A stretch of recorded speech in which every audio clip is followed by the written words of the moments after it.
member for Timmins-James Bay. Thank you, Mr. Speaker. As parliamentarians, our primary responsibility is to make sure the children in this country have hope, and we're failing them.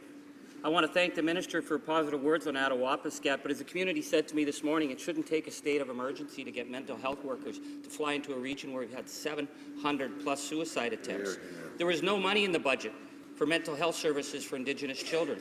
I want to ask the minister, what's it going to take to end this cycle of crisis and death among young people? What are the concrete steps for the long term that they're going to put on the ground, not just in Attawapiskat, but all the Indigenous communities of this country? Well done, sir. The Honourable Minister of Health.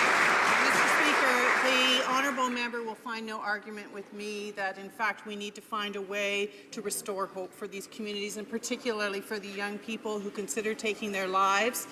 In fact, the budget, as the honourable member may know, includes $8.4 billion in funding for Indigenous communities. It is these funds that will actually restore hope to communities. When we invest in education so that these young people will have a standard of education that every Canadian child should have, it will renew hope. When we invest in these communities so that people will have adequate housing and not be faced with overcrowding, we will find hope.